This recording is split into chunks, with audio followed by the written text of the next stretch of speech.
Hello everyone and welcome to this wonderful lecture. Today's subject of discussion is on digital image processing, and the topic of discussion we're going to look at is the components of image processing system. So in the previous lecture we discussed on the introduction to digital image processing. We defined what is an image. We also mentioned how an image is formed. And in today's class, we look at the components of an image processing unit. So the objectives and learning outcomes that we are going to cover in today's class are as follows. So the objectives are: one, you should be able to learn about the components of image processing system. You should also be able to learn about the elements of visual perception. You'll also learn about the process of image formation. After that, we will also be required to have the outcomes of this class. And from this class, you're supposed to have understood the function of different components of an image processing system. Similarly, you are required to understand the components of the human eye. And lastly, you are required to understand the brightness, adaptation, and discrimination with example of the human eye. So that is what you're going to cover in this class, and I believe that by the end of the class, all these requirements will have been fulfilled in the best way possible. Now let us go into our class discussion. Now the first step you're going to look at is the components of an image processing system. Now, before we get to this point, by now we understood what is image processing and the process of actually converting an original image into an enhanced image. That is what is referred to as image processing. We are trying to enhance this image so that it can be used for different particular functions. Now, what you're going to cover now is the components that make up an image processing system. Now, as you can see in this diagram, we are having an interconnection of different components together. So for us to understand that, let us now be able to look at each of these components individually. So we are having the image display. So you can see we are having bidirectional arrows either coming into or moving outside. Then we are having a computer system. We have a mass storage. From the computer system also, we are having a hard copy device. Similarly, from that hard copy device, we are going back to the computer system, and in the computer system, again, we are having an image processing system. We are also having an image processing hardware. Now, from the image processing hardware, we are getting the image sensor. Then from the image sensor, we're having the problem domain. Now, one thing is common, and all these are a network. So it means that all of these components function interdependently. None is independent of the other. They share some common features and functions which are required by others, and that is what creates this network. Now we're going to discuss each of these components individually and understand what purpose each one of them does. Now the first one is the image sensor. Now what the image sensor does is that it senses the intensity, amplitude, coordinates, and other features of the image, and then pass the result to the image processing hardware. Now, in this image sensor, we also have the problem domain. Now, when you mention the intensity, amplitude, and coordinates, one thing should come in mind, like how our image, yesterday we looked at an example of how the image processing does, where we mentioned we can convert the image into domains, that is the spatial domain and the frequency domain. And we mentioned the intensity is related to frequency domains, while coordinates are related to spatial domain. So that means whenever we are performing this image processing component, should be able to detect where this image is coming from. Either it's coming from a spatial domain or from a frequency domain. Next, we are having the image processing hardware.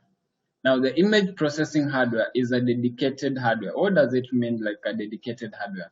A dedicated hardware, it means it is a hardware that is provided to perform specific tasks only. Okay. So in this hardware, it is used to process the instructions that are obtained from the sensors. So when input comes from the sensors, then this input is processed using the processing hardware. So it is just a hardware within the system that is responsible for performing specific tasks. Okay. So it passes the results to the general purpose computer, which now is connected to different other components, such as now we have the storage, have the image processing software, we have the hardware devices, etc. So, but first of all, we need to obtain this input from the image processing hardware. Now, when we get to the computer, now the computer is just the general purpose computer that me and you know about, and the one that we use it for our daily life. So from there, we use it to now further process this image into the required output. Now, inside the computer, we are having the image processing software. So an example of an image processing software, it can be an algorithm such as say Python or MATLAB or R, or you can have say you can have other software such as this Photoshop. So that one can also be applied for that particular function. So these softwares, they contain mechanisms or algorithms that are used for the image processing system. Then we have the mass storage. Now in the mass storage, it is used to store the pixels. Okay, so it is used to store the pixels, and these pixels are are used during the processing. So whenever we are performing any activity or any manipulation on the image, then the result that we get is what is stored in the mass storage. Then we're having a hard copy device. So once the image is processed, it's then stored in a hard copy device. So this hard copy device can either be a CD, a pen drive, a hard disk, an SSD, or a floppy disk. These are hard copy devices that we can use to store our processed data. Now, not data, but processed information. Now we have image display. So image display consists of basically a monitor or a display screen. So it can be a computer monitor, or it can be a display screen such as a projector. So that one is used to display the process or the images that are undergoing processing. So we need an image display so that you can see what changes are we making on our image or in our image. Then we have the network, which is now the connection of all these elements in the image processing network. Now we mentioned that all these elements have to work hand in hand as a team so that they can be able to achieve the desired result. Now next we are going to move to the next stage, that is the elements of a visual perception. Okay. Now, before we get there, You might be thinking, where did we start uh, creating images, or which technology led to the formation of cameras, pinhole cameras, digital cameras, yeah, and we have these image negative cameras. So that is necessary to first start on understanding elements of a visual perception. When we talk about visual perception, is basically referring to the eye. What we see on the outside is what our mind interprets.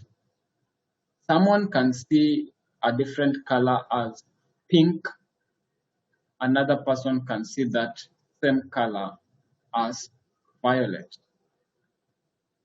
I'm sure you've heard of people who are colorblind, and that colorblind is what now is referred to as perceive.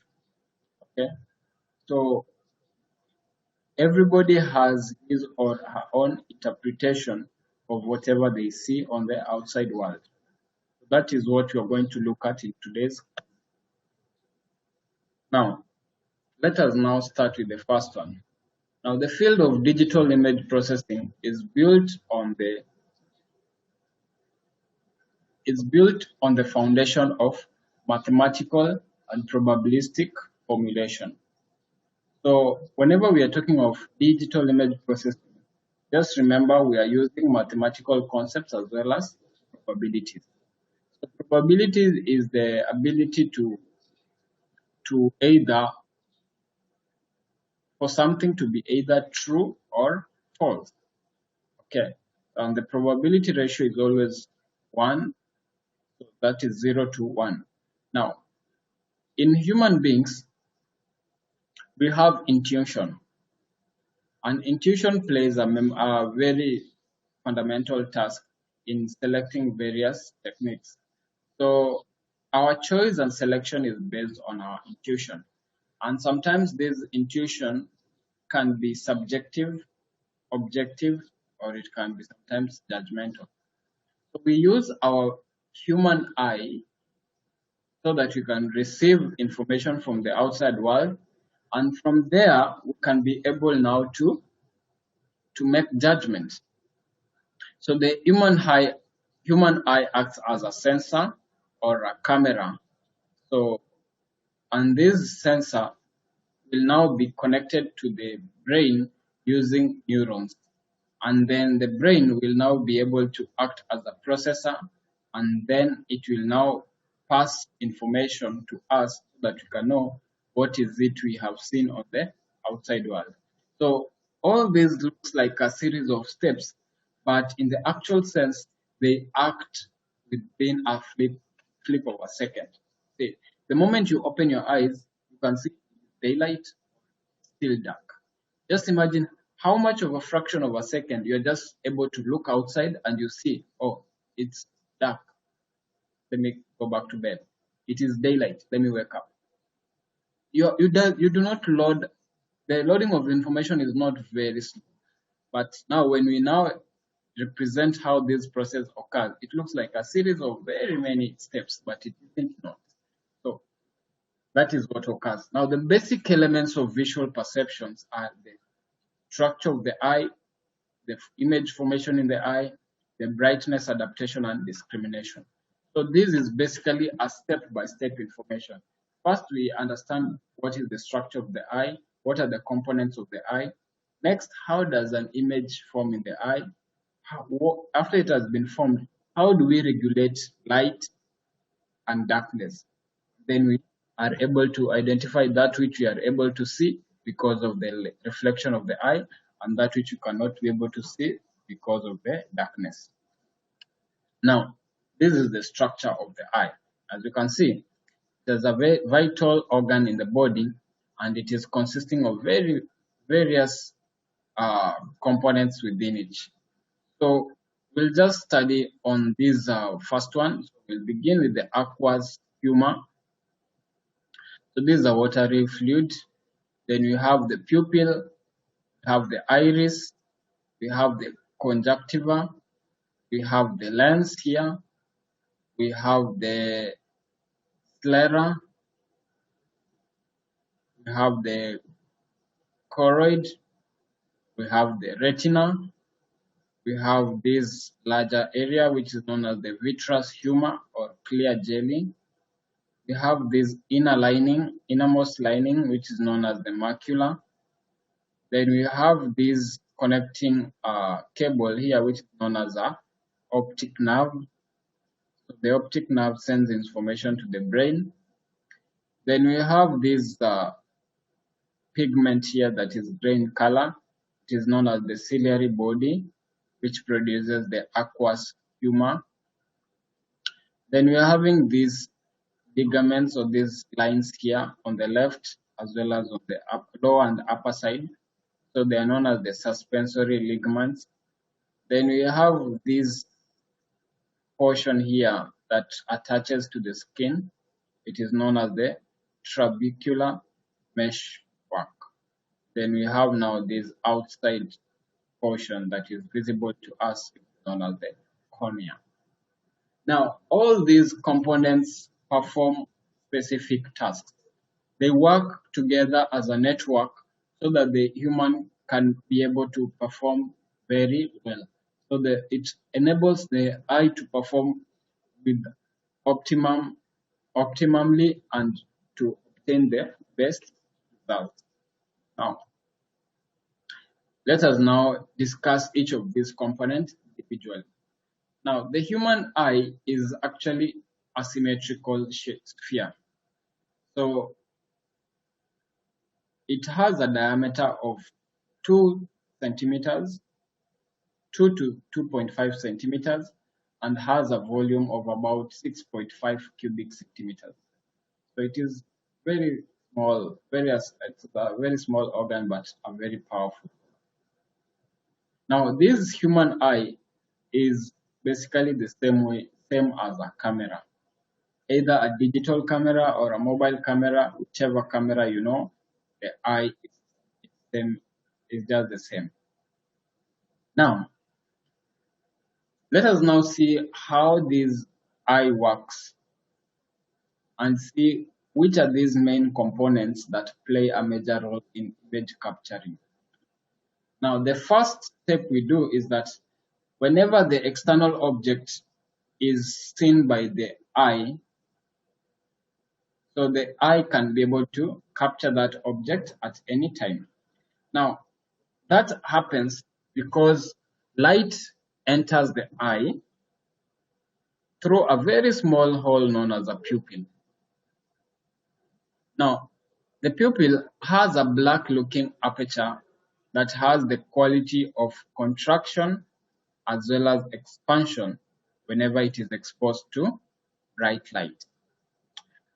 Once this light has entered into the pupil, then it is focused or sent to the retina. Now, the retina acts like a camera film. So, that camera film is sort of like a photocopy. So whatever light comes in, it is going to be stuck. It is going to be attracted by this retina, and that attraction will now be used for the formation of an image. Now, we also have other components such as the lens, iris, cornea. All these are lubricated or nourished by a clear fluid which is known as the anterior chamber. Now, this liquid flows from the ciliary body to the pupil and it is absorbed through the channels in the angle of the anterior chamber. Now, we require to have a balance between the aqueous production and the absorption control pressures within the eye. That balance is necessary for optimal function of the eye. Then we have cones. So the cones in the eye are of the number of 6 to 7 million. Now, what are these cones? Cones are what makes us to be able to see different colors. That is what helps us to identify. When I show you these two things, you can see this is a pen and it's blue in color. This is my hand and it is dark in color. So through the icons, that is the cons, you can be able to distinguish different colors. Now, so the human visualizes the colored image daylight due to these cons. Okay. Now, the cone vision is also known as photopic or bright light vision. Yeah. Now we also have something else which is known as the rods. So in the eye, the rods are of the size of 75 to 150 millions and are distributed over the retinal surface. So these are not necessarily used for vision, but they are very much sensitive to low levels of illumination. Now, let us look at how an image is formed in the eye. Now, when the lens of the eye focus an image of the outside world onto the light sensitive membrane in the back of the eye, which is known as a retina, then image is formed. Now, let me take you through this step one by one so that you can understand it. The first step occurs from the lens. This lens is just around here. You see, after this cornea, this white part is known as the cornea. Behind it, next to it, we have the pupil. Pupil is what allows the light to enter into the eye. From the pupil, behind it, we have the lens. Now, from that lens is where the image formation starts. Okay. So, this lens will focus outside. Once it focuses outside, light will come inside the pupil. When it enters the pupil, it will be sent to the back of the eye.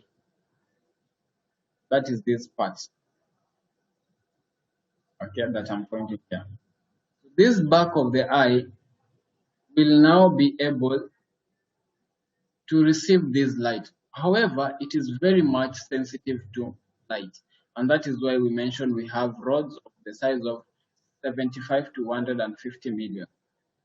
Once this light has hit this retina, that light will be absorbed in the form of an image.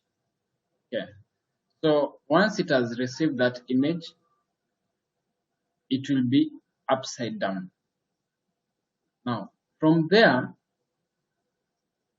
this lens actually focuses the light on the photoreceptive cells on the retina. This retina consists of cells which are sensitive to light, and those cells are known as photoreceptive. So these photoreceptive cells contains photons of light. So these photons, what they do when they receive light, they respond by producing impulses. These impulses will generate the replica of the object that has been received, but now they will be upside down. Now, what occurs is that now these impulses will be transferred to the brain using the neurons. Okay, so neurons in this case are the connecting cables that originate from the eye using the optic nerve and go to the brain through the neurons. Now, having said that, the next thing that we are going to understand is that once they reach the brain, then the brain will interpret these impulses and then it will convert this image which is upside down and then it will form it an upright image, then it will be sent back to the eye and then it will be sent back and now we can be able to know that this object is either upside down or it is upward. Now we have this image here which shows the formation of the eye, and we have these measurements that have been displayed here. Now let us understand what these measurements perform and what are they. We have this palm tree, and it is of the height 15 meters. This height is known as the object height. We have this distance between this lens here and the image. This distance here is known as the image distance. Okay. Then we have this intersection point. This intersection point known as the center of curvature. Then we have this image here, and this image here, where we are now able to, where the eye focuses light into the retina, is known as the focal length. Okay, these are all the length, the distances, and their name mentions. This one is the focal length, this was the image distance, this one is the object height. Okay. Now let us now move to the next portion, which is brightness, adaptation, and discrimination. What should be coming? Something should ring in your mind when you hear these terms. When you hear these terms, like we have moved step by step. We've looked at the structure of the eye, seen how the image is formed. Now we are in the brightness, adaptation, and discrimination. So this means that when the eye receives, let's say the retina receives these lights, that means there's a range in which this retina can be able to accurately distinguish one object from the other. And there is also a range in which it cannot be able to identify it.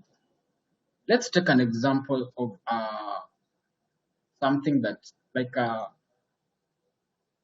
horizon. Okay.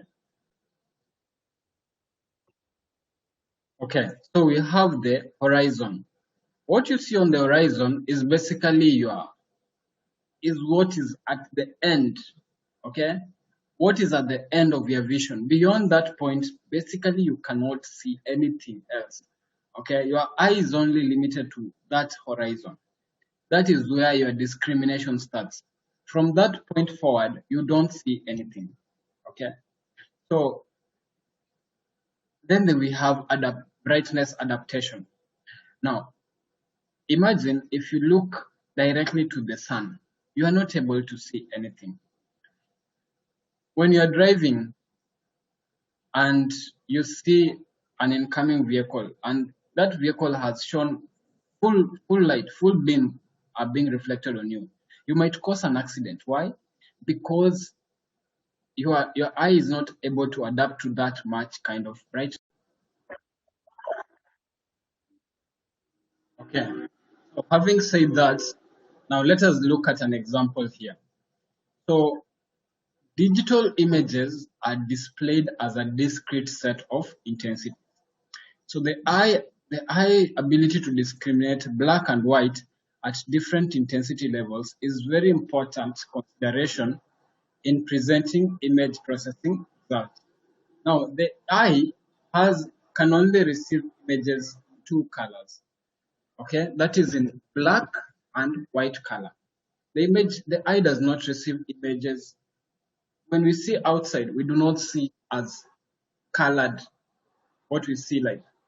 The eye is only responsible, first of all, to receive black and white colors. Now, through the help of cones and rods, then we are able now to manufacture which color is this object. Now, if you can remember the electromagnetic spectrum, where we are having a different color waves. From white light, we are able now to form red, green, yellow, black, brown, indigo, whichever color. But initially, we only have black and white. So The range of intensity levels to which the human visual system can adapt is of order of 10 power 10. That is the intensity in which we can be able to discriminate either black and white. Now, from the scotopic threshold to the glare limit, that means from the period where we can be able to see, that is the white intensity levels, and where we don't exactly see, that is the black regions where we are now having the glare limit. Now, whenever we represent images, we have a photopic vision in the retina. So the retina can only be able to see clearly up to the range of 10 power 6. Now beyond 10 power 7, 8 and 10, that is a glare limit. You can be able to see, yes, but you cannot actually be able to correctly identify what is it. Okay, so that is known as the glare limit. So we have this diagram that shows the glare limit beyond which you cannot see anything. Then we have the subjective brightness. So as we increase the brightness range, we can get to the glare limit where we don't see anything. So this one can also be represented with the scotopic vision, which is up to the 10 to power 6. And then we have the photopic vision, which is also less than that.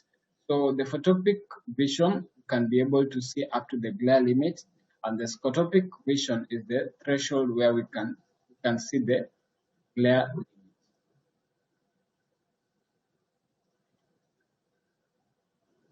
Now that is it for today's class, and now we are going back to see on what we have been covering to attempt this quiz and see what we have been covering in the course of this class. Now the first question that we have, describe how an image is formed. Now, how is an image formed? So we mentioned that an image is formed first of all when we have light enters the eye through the pupil, and then it is focused to the retina, and then the retina receives it as impulses. From those impulses, they are sent into the brain through the optic nerve, and from there, now the image is recognized. Next question is, name the basic components of a human eye.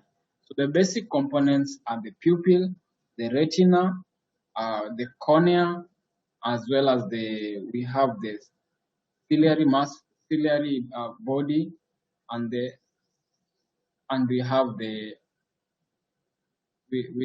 we do have also the cornea as well. These are the basic components that we do have for the formation of the image. Now, what is the full form of IPS? IPS stands for Image Processing System. Okay.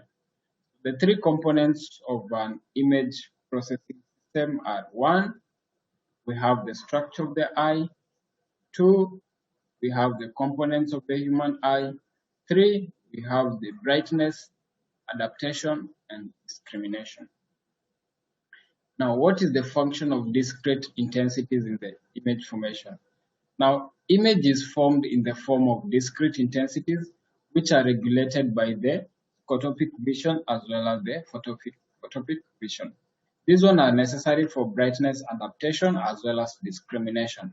And in that case, we have scotopic vision of the range 10 to power 10 and the photopic vision of the range 10 to power 6.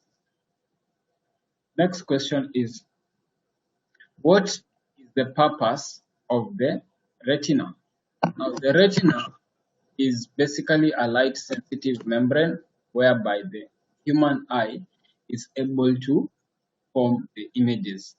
So the images are formed in the retina, which is a photosensitive membrane, and it consists of photoreceptive cells. That is basically what a retina does. The next question we are having is, what is the purpose of an image sensor? Now, the image sensor is basically responsible for receiving intensities, amplitude, as well as coordinate values. So the image sensor can be able to receive information in different discrete values, and then it is sent to the hardware, image processing hardware. Define the scotopic threshold. Scotopic threshold is of the value 10 to power 10, and through it we are able to see up to the glare limit. So that beyond the glare limit we cannot be able to see any. So next question is discuss the function of the pupil and lens. So the pupil is responsible for contracting and expanding depending on the brightness of light, and the lens is responsible for focusing the object, focusing of the object. So when we look outside and we focus on the object, that is basically the purpose of the lens. So that is all for this class, and now we'll move to the next session. And in this next session, we'll be looking at now the we'll be looking at the next portion.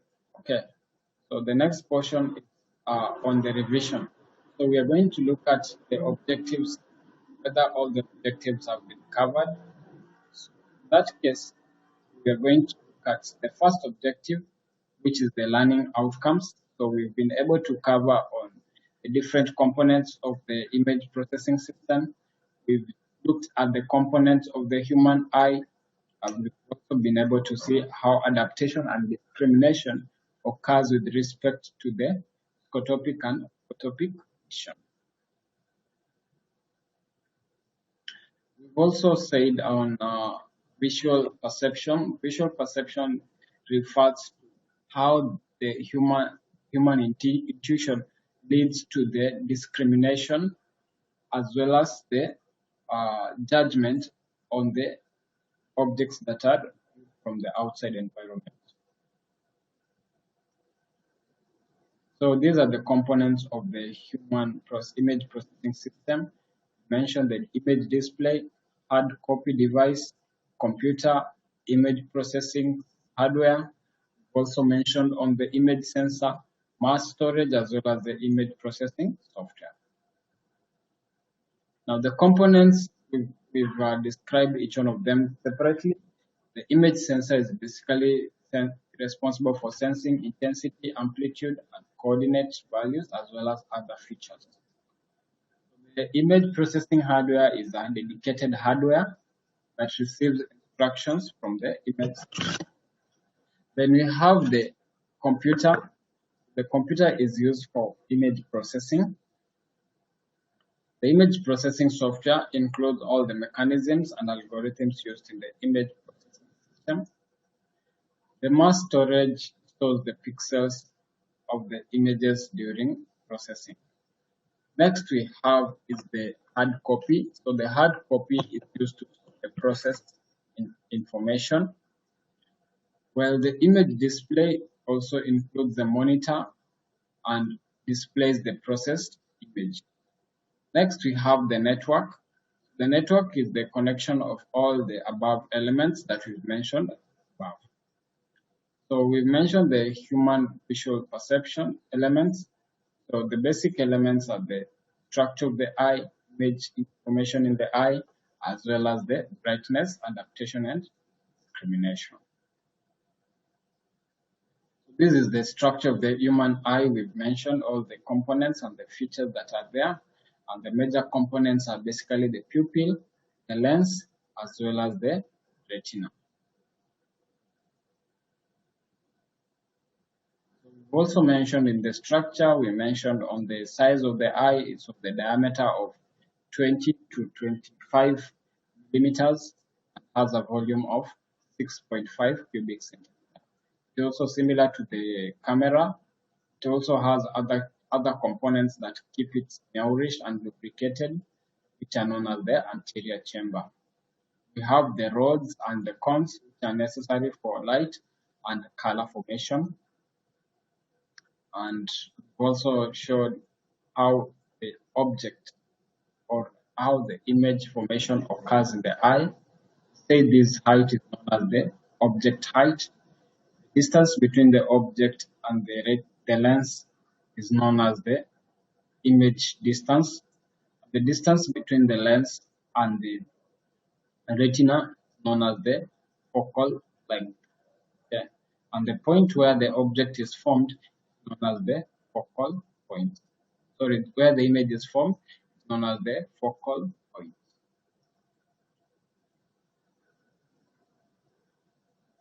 We also discussed on the brightness, adaptation, and discrimination. We mentioned on the range of intensity levels to which the human can adapt to of the order of 10 to 10, 10 power 10. And this power 10 is actually from the scotopic vision, scotopic threshold up to the glare limit. Okay. So at the bottom here, we have, this is the scotopic threshold from where we can be able to see the eye, that is the bottom. We can be able to see the image, sorry, up to this upper limit, which is the glare limit. Okay. So this range is of the 10. From that point, from this scotopic threshold to the glare limit is known as a photopic vision. And that vision is of the range of 10 to power 6.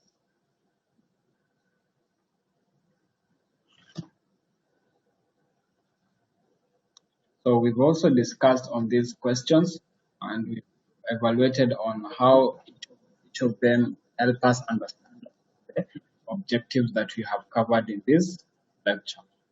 So right now we've come to the end of our discussion, and I believe that everything that we've covered in this class has been useful to you and been able to understand everything. And we have the reference material that has been given to you.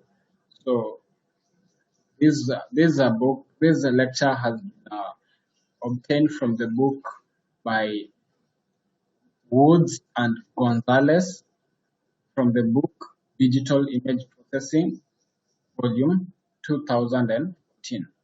Sorry, volume 4, fourth edition, and one year of publication is 2014. So that is all that we have been able to cover. The next class will be looking at image enhancement in the spatial domain. We'll be looking at concepts such as contrast, thresholding, histogram equalization, uh, basic gray level transformations. We'll be looking at linear functions, logarithmic functions, as well as power law transformations.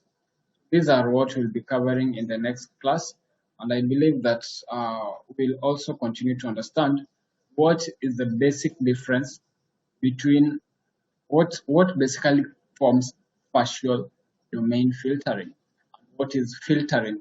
So these concepts, we'll cover them in the next class. I believe by the end of this course, you will have an understanding of basically what digital image entails. So until we meet again, uh, go through this material, attempt this quiz, and you'll be able to have a deeper understanding of what we have covered in this class today. That is all for today, and we'll meet again in the next class. Thank you.